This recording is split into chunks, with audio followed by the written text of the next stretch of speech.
Welcome back to another episode of Have You Heard?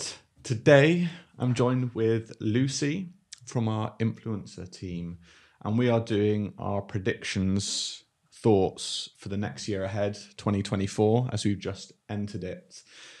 So there's quite a bit to cover, and obviously we're doing this as a part of a content series covering all the other departments and other areas that we do within social, but influencer specifically, Lucy. What are some of your initial thoughts in terms of how you see this next year panning out? So I think there's going to be more of a focus on, and one thing we're really trying to push as well, is having more of a focus on who ultimately is right for your brand rather than focusing specifically on like platform specific. And like, I'm sure we're always going to have briefs come to us where people will want like a YouTube only campaign or a TikTok only campaign and everything. And that's absolutely fine. But where there's kind of multiple platforms and we want to be having coverage across all those different platforms, I think sometimes it's about actually taking a step back and thinking about, right, this particular influencer works really well for the brand and they've got great fit. Their audience really aligns with who the brand's trying to target. So let's try and find a way of working with them as an individual to best target their particular audience. I mean, one person who I was thinking about recently is an OG influencer, Fleur de Force. She every year does these like Christmas gift guides on her YouTube channel. And that's a really nice opportunity for brands who have been like engaging with her throughout the year and building up those partnerships throughout the year to almost naturally feature within those gift guides, for example, and get that awareness at that particular time of year, as opposed to doing, say, like an Instagram campaign and doing stuff across TikTok, for example, with her to get that awareness for a particular product. Actually, her audience is more engaged with her at that time of year on that particular platform because that's why they follow her and engage with her. And it's thinking a bit more about just ultimately who that influencer is and where their audience is engaging with them, as opposed to thinking we just need to tick some boxes and ensure that we've got said influencer across, Instagram Reels, doing TikToks, maybe some YouTube Shorts or whatever, and like making it a bit more tailored to each individual influencer, because that's also the reason why a lot of influencer campaigns or working with influencers works really well, is because like people follow each influencer for a particular reason. They're not necessarily following like this whole group of people to receive the same message. Like they follow this person for this reason, this person for this reason. So it's more about taking that more of a like personalized, tailored approach to make it feel more authentic and more natural and everything like that, I would say. It's quite rare, isn't it? When I think about any influencer or creator that I follow, I always associate them probably with one channel, max two. And like you said, you don't want to be falling into the trap of that tick boxing exercise and really creating like an individual strategy per influencer rather than just for a particular campaign. But I think it has to go back to the point of, that particular influencer for that reason.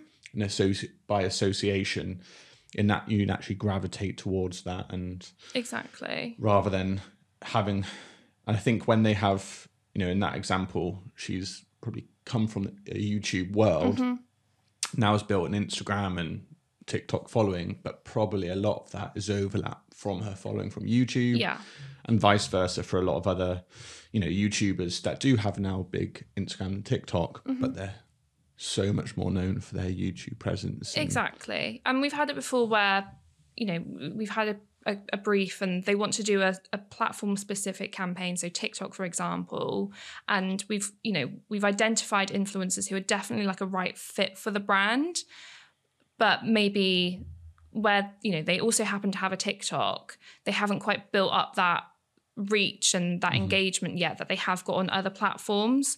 And so whilst in theory they're a great brand fit, they're not necessarily going to be a great brand fit for a platform specific campaign. So it's just about being really clear as to where they are present and where their audience is ultimately engaging with, because that's the key point. Like that's the key point of working with them, of just, you are kind of working with them to engage with their audience, but it's where are their audience actually engaging with them the most, I would say. Are there any occasions where you would recommend a brand to do, across, in that example, all of their channels for any particular reasons? Maybe like if they're doing a product launch and collaboration, maybe? Potentially. And again, I think then just the deliverables would need to be really tailored to each specific platform.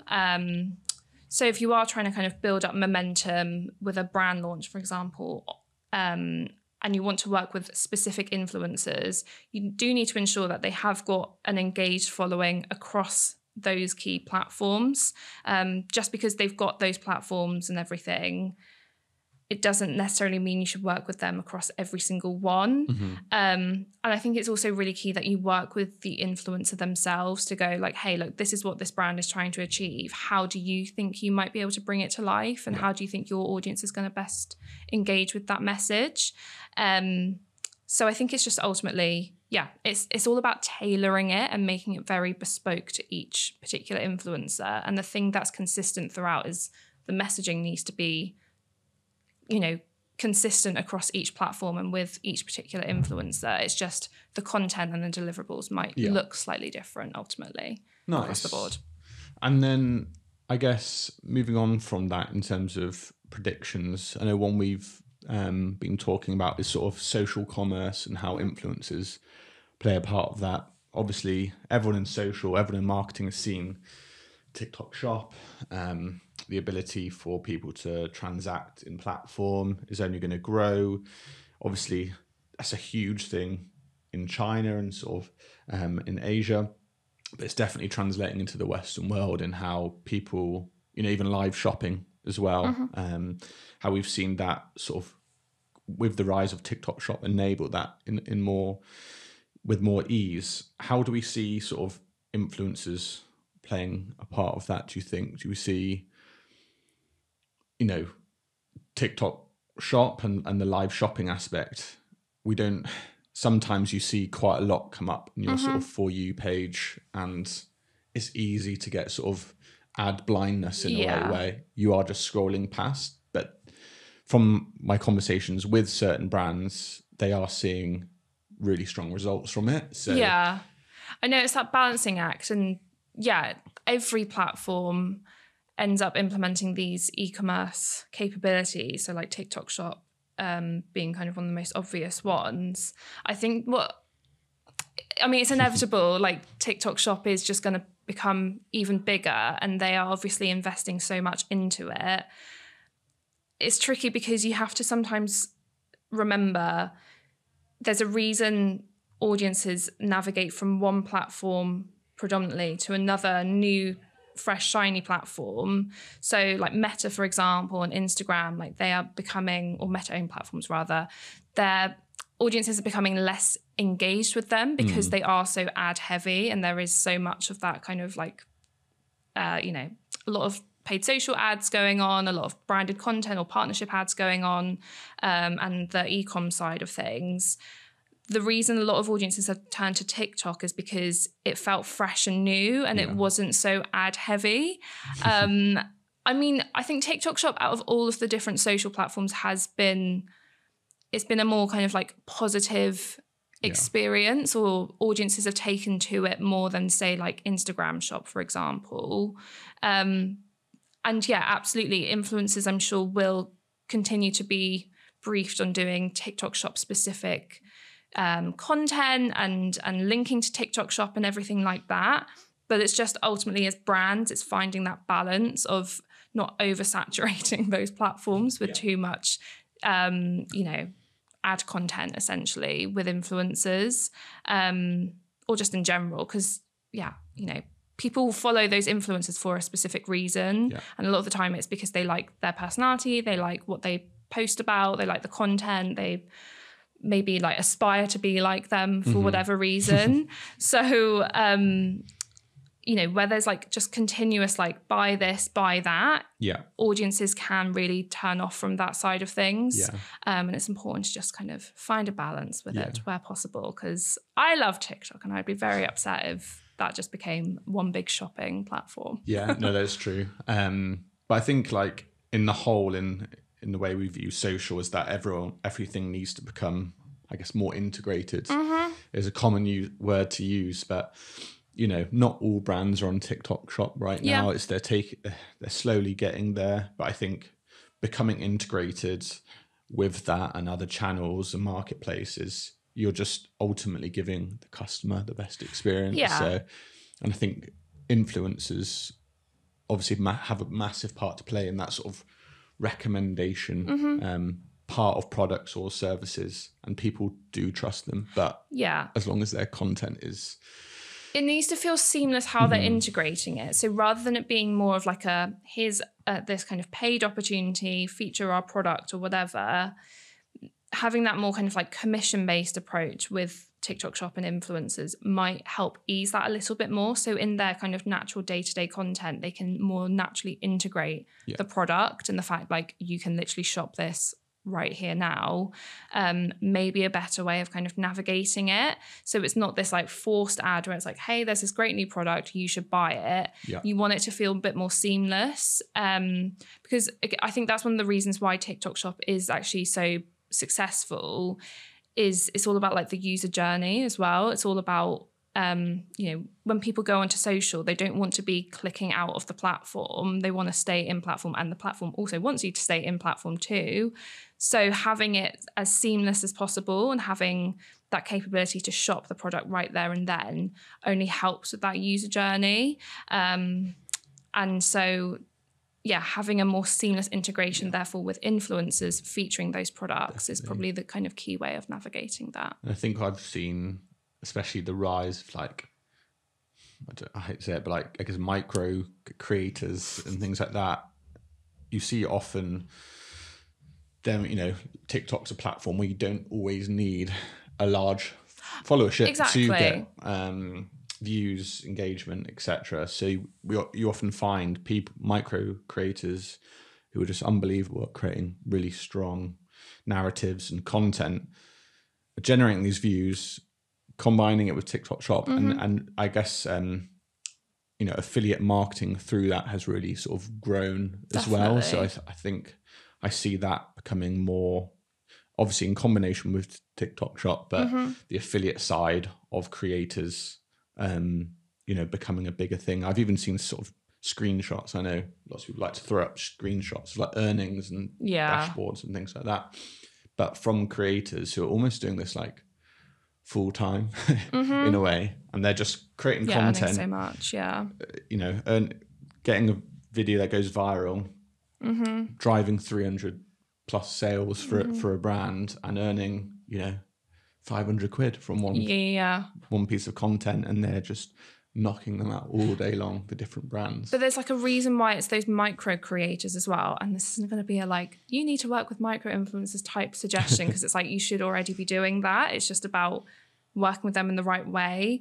But like those micro creators are better at doing that because they're still like very much creators first and foremost. They're really passionate about creating great content, and they're starting to get more of those opportunities where like brands are approaching them to work with them. So they're almost like more excitable, have more grit and like hunger. Exactly. And there's still that kind of like relatability to them.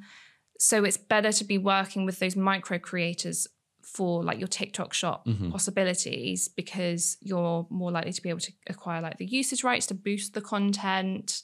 You're probably going to be able to get like more deliverables with them and everything. Those affiliates often accept gifted product. Yeah. And then they get the affiliate income from the production exactly. Content. That's their payment. Yeah, definitely. And I think, it's, obviously brands want to use that content and get as much, return on investment as on it as possible and everything. So working with those smaller creators who, yes, are going to be a bit cheaper to work with ultimately, aren't going to have sky high fees or anything, is a better way of navigating it, keeping the content and the person behind it still feeling like super relatable, to ultimately encourage people to make a purchase there and then. Yeah. I think it's challenging through times like this where cost of living, etc. A lot of brands, are can be tightening the purse strings, and ultimately are angling more towards like performance metrics than always just brand metrics, especially at times like these where they have to be more careful how they spend their money, so they go after these more performance metrics, and thus I think that's why like micros are a great opportunity for all brands. But like you said, you should always have a mix. It shouldn't just be reliant upon one type of creator, one platform. There's so much opportunity and great influencers out there that any brand can work with, but it's finding the right person at that right moment on that right platform for them as well. Definitely. And I mean, like everything we do is always like performance driven. It's never just like work with an influencer for the sake of doing it. And what we're really kind of tightening up in terms of our approach for 2024 is having almost like a brand approach to certain clients and campaigns where they need to almost be developing like those longer term relationships and having more like brand ambassadors, and really like amplifying on awareness. But then we've also got a side where the team is focusing on very specific performance driven campaigns with influencers. So yeah, probably working more with like nano and micro influencers, but also using their content to help with paid social ad creatives for partnership ads and spark ads and boosting content essentially to get as much return on investment as possible and to be able to use that UGC style content to aid that paid performance and encourage people to really engage with it and take action, because we typically see with the paid team that UGC style creative performs really, really well compared to quite like polished content. Obviously like there's time and place for everything for sure, but we want to ensure that, we're also working with those smaller influencers and those UGC creators as well to also aid the paid social side of things. So you're then able to use that type of content from like a kind of 360 approach. So it can be posted organically, it can then be boosted, it can be part of your paid social ad creative funnel, wherever it kind of needs to sit and everything. So that's kind of an approach we're also looking to explore for the new year. Well, that's a nice way to wrap up on that one. Thank you very much, Lucy, for joining today. And I'm sure we'll be producing many more influencer podcasts soon. So make sure to subscribe wherever you're watching, and we'll see you again very, very soon.